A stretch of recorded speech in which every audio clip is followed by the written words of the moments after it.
عبادت کې به یو دوه خبرې موږ همیشه دپاره یادې لرو په دې پوه شو چې موږ پیدا عبادت لرو یو دوه خبرې به ساتو یو هغه چې موږ آخرت ته عبادت یوسو زموږ عبادت قبول شي دا زمونږ نه به مطالبه قبر کې کېږي دا به زمونږ نه حشر کې کېږي زمونږ غرضي دغه خبره ده دویمه دا ده چې عبادت د قبولیت سره زما د نیکۍ تله درنه شي ټول را روان دی په دې وخت کې ما ګناهونه هم کړي دي خو ما هم نیکیان هم کړي دي زما به دواړه تللی کېږي د ټول په وخت کې مې نیک عملي درنه شي دا دو خبرو باندې به نظر لازمی اچي ګوره دا به د ژوند غرضي نو اولنۍ خبره نبی صلی الله تعالی علیه وسلم حدیث دی بخاری شریف اولنۍ حدیث دی مشکات شریف کی اولنۍ حدیث هم دار او د دې خبرې روایت عمر فاروق کوي د نبی کریم علیه الصلاۃ والسلام نه نبی صلی الله علیه وسلم فرمای انما الاعمال بالنیات اے بنده چې ښه کار کې ستا د دې ښه کار د کولو د قبولیت دپاره چې قبول شي شرط وله دا دی چې دا کار به تا په دې زړه کې د الله دپاره کوي داسې به دې په زړه کې نه وي چې فلانې سړی ووایي چې داسې دا خدای دپاره نشو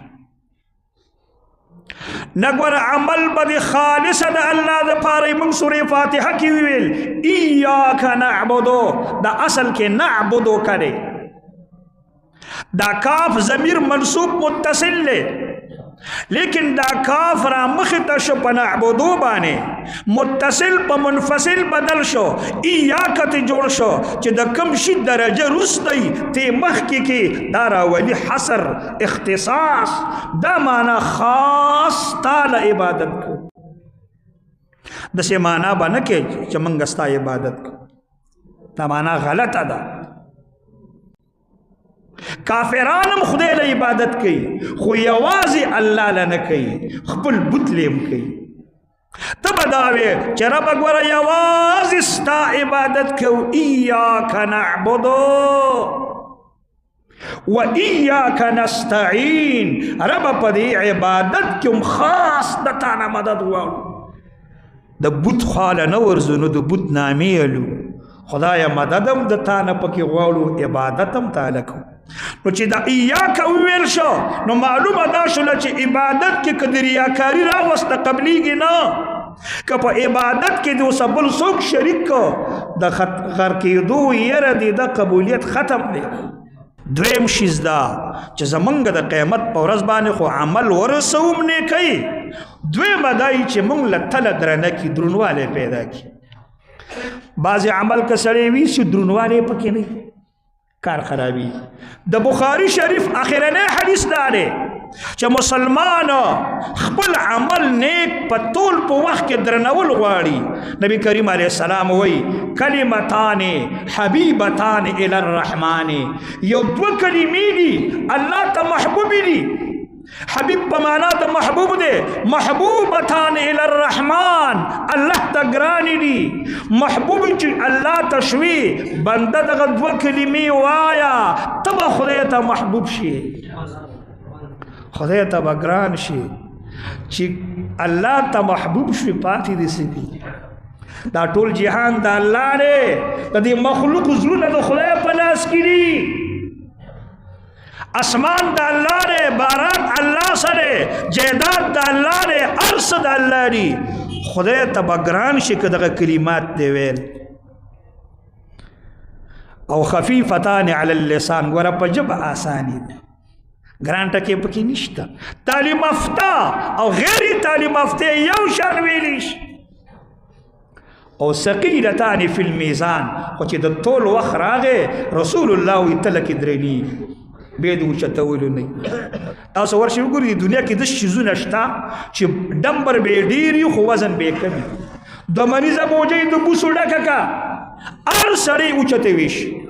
هلکه دومره بوجۍ ده داسې ډمبر یې ډېر اوچته کړه لیکن یو شپږ کیلو یو شپږ دړۍ اوسپنه راواله دومره به نه پتی اوچته ډبر به نه وزن به ډیری داسې عمل چې د هغه داسې ډیروالی نه درنوالی لري دا خو بیا ډمبر هم ډیري او درنوالی هم دی ځکه نبي کریم علیه السلام فرمایي جی سبحان الله و بحمده د قیامت په ورځ نیمه تله ډکوي یوازې دا یوه کلمه سبحان الله و بحمده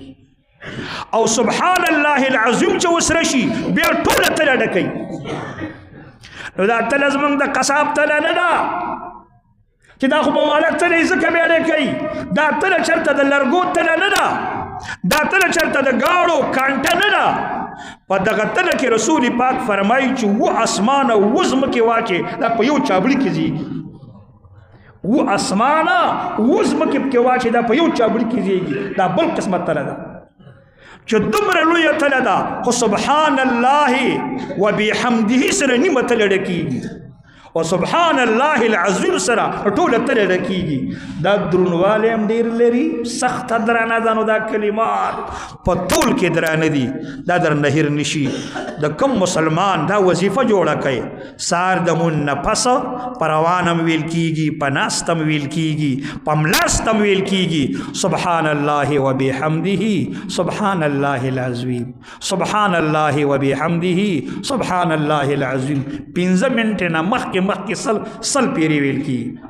سل پیری سحر او سل پیری ماخام وایا د قیامت په ورځ باندې دومره درونه درانه تلای چې دومره درانه تله به د چا نه دا زمونږ استاد هر عمل الله د پاره کوه چې خدای قبول کړي